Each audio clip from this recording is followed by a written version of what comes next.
What? What the hell's with all this talk about shitting? Who wants to listen to that? I don't care if it's a bunch of babies. That's just unpleasant. I paid good money for this movie. I just don't want to see a whole scene about shitting. And this is about the time Angelica does her one good deed in this movie, and it's stopping the baby's conversation about shit. Hey, babies, knock it off. Cynthia and me are trying to watch TV. Huh? Hey, hands off the merchandise, Pinky. Pretty good. Be nice, Angelica. He didn't mean it. You want to ride in a wagon? I'll give you a ride to outside space. All aboard. Oh, just walk away, Chucky. Walk away. Wait for me!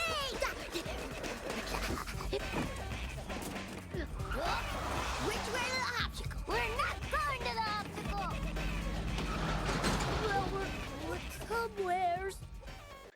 So, for those of you keeping track at home, Angelica has just promptly kicked a wagon full of a bunch of babies, facing an open front door, heading toward an open gate. She kicked that wagon and sent it out into the street, presumably causing a bunch of chaos.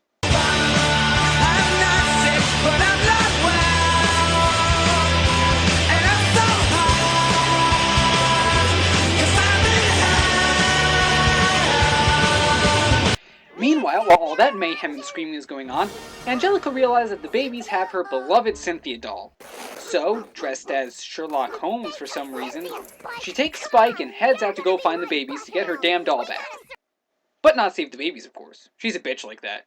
Anyway, as a result of all the chaos they caused, the babies plus the wagon have found their way into a mattress truck, which promptly crashes into the woods. This is bad. Uh-oh, Tommy. I think your feather is broke again. Oh, no. Dill, are you okay? I think he's gonna explode. Pooping! That's just precious. Meanwhile, Angelica and Spike conveniently find their way to the same woods that the babies are at, and she falls in like Wile E. Coyote.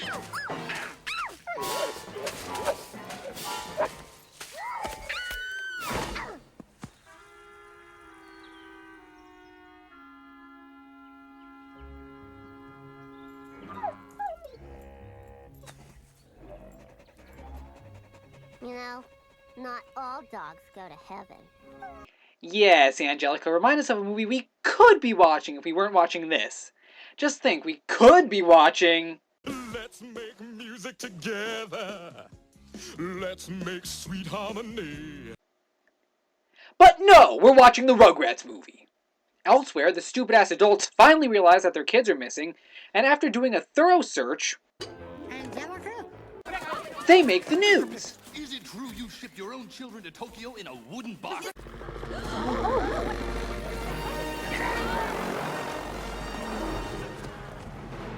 Childhood, a time of innocence, a time of joy, a time of unspeakable, unrelenting tragedy. Mrs. Pickles, tell us how it feels to know you may never see your children again. Oh, criminy, can't you pitbull show some compassion? I'm so sorry. Forgive me. Oh, and I suppose I should mention, in case you couldn't tell, this news reporter, who we're unfortunately going to see a lot more of, is voiced by Tim Curry. I'm just a sweet transvestite. How does it feel knowing your brother lost your only daughter? He what? Hear your pain. You're breaking my arm because I can't reach your neck. Yes! Yes! Yes! Ha ha! Stu is finally getting his ass handed to him! Oh my gosh, I could watch this all day. You could, like, make this into an epic montage.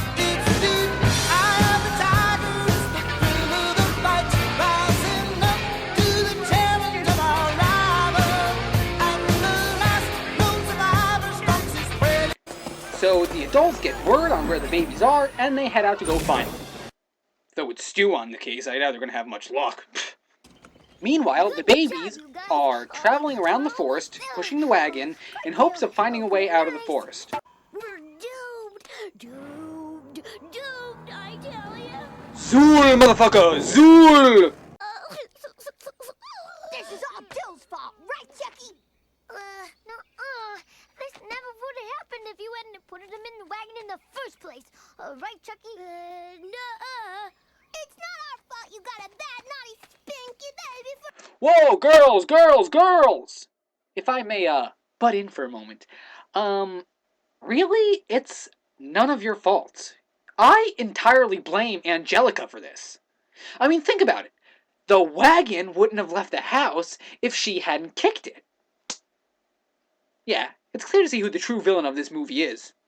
And so, as the babies are arguing, Chucky manages to find a house way out in the distance. And the kids begin to believe that there is a wizard, or as they say, a lizard, living in there. So they attempt to head over there, and do so by this pointless scene. No, Jill. Bad Jill. No.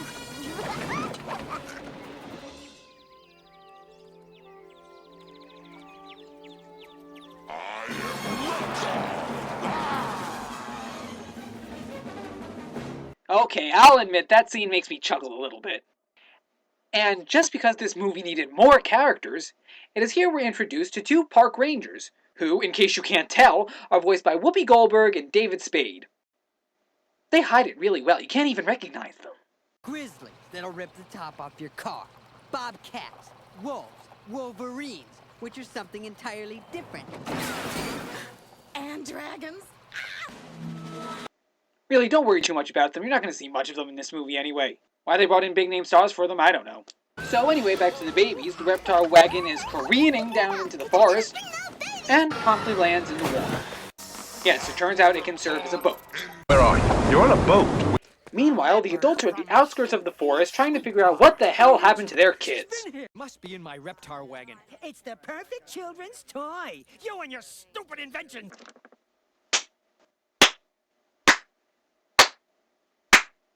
Anyway, back to the babies, they are... A pirate's life is a life for me. Yeah, but to love you. I get singing a pirate song? Oh, What? You can't do that! Only Johnny Depp can get away with acting like a pirate! God, I can't wait for Pirates 4. So anyway, after that pointless diversion, they get back to arguing, and Chucky is beginning to presumably feel what the audience is feeling right now. And wouldn't you know it, they end up finding a very familiar-looking circus train.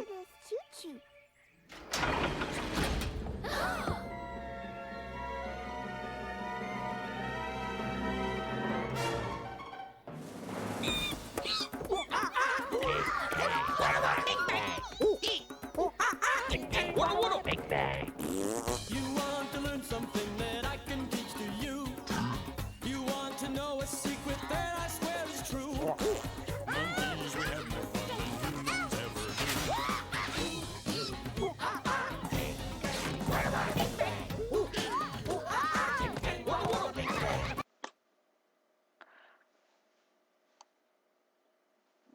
What is this? Did someone at Nickelodeon really think this movie needed this? A random music video with a bunch of monkeys torturing a bunch of babies? This is entertaining. This is just hell. I just want this whole thing to be over already.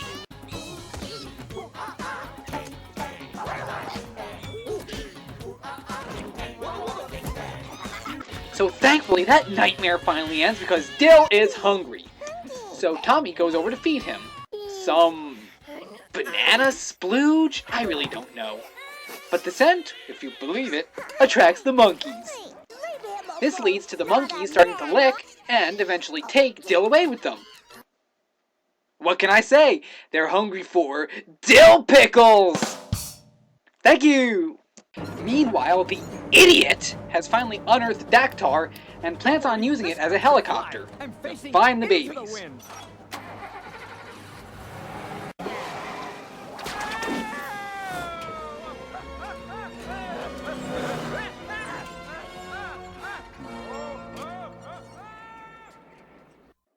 $5 says he'll crash it. Anyway, back to the babies. Tommy comes back, and the other babies tell him that the monkeys took Dill away with them. And naturally, an argument comes about, because that's what all these characters do. Look at Tommy. Nobody likes him. We're gonna find that lizard, Tommy. You can find your brother by yourself. Face it, Tommy. Well, fine. I'll go find him by myself.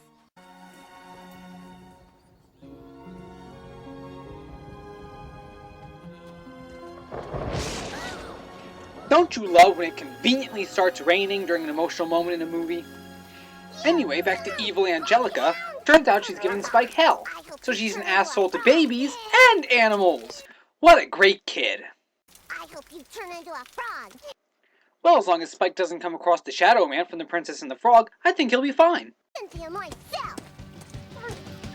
One way or another, I'm gonna find you. I'm gonna get you some way. Wow. Another, I'm gonna I mean, win you. wow. Get you. Seriously, mediocre original songs are one thing, but when you're actually covering a song, it is just not good at all. You can never find Alan Menken when you need him. So Tommy eventually finds Dill, and they plan to sleep under a tree for the night, and it goes about as well as you would expect it would. Stop it! Jill, that's enough!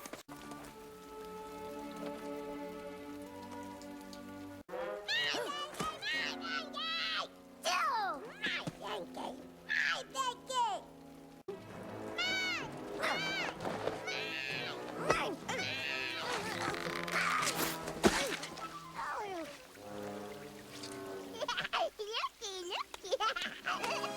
And then, wouldn't you know it, at long last, Tommy finally loses it. He goes apeshit. Naughty baby, and you're never gonna get any better. I'm through being your big brother. You want monkeys? Oh, okay, I'll give you monkeys. You'll have a monkey mommy, and a monkey daddy, and a monkey brother.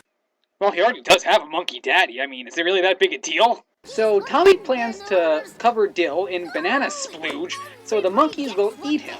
Apparently, this sequence is supposed to represent the sacrifice of Isaac, which is a story from the Bible. Gee, I didn't know I was watching Veggie Tales! Though that would explain why the babies constantly refer to God as Bob.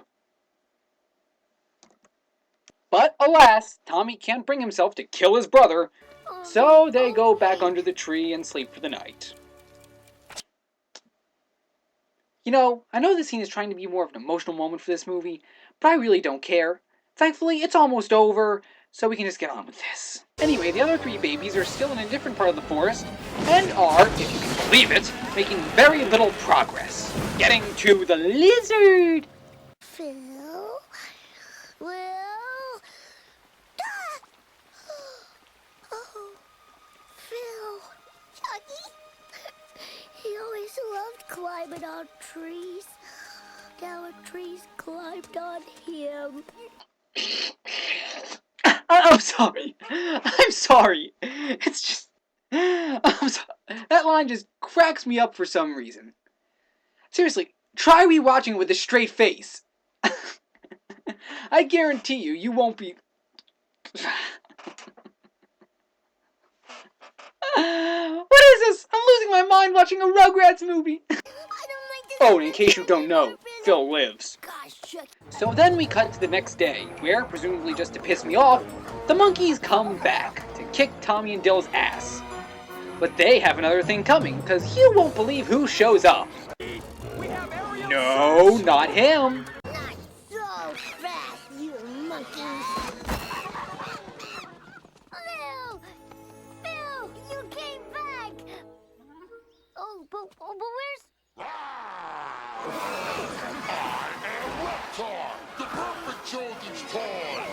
Yes, the Reptar wagon even mocks itself. So Chucky takes another can of banana splooge. Good lord, how many of those do they have? And it creates an ambush, causing the monkeys to chase after him. Tommy then promptly follows him. Why the hell would he need a compass to follow Chucky? He saw where Chucky was going. Wouldn't it make sense to just follow him in that direction? Yeah, I guess he has the Pickles genes of stupidity.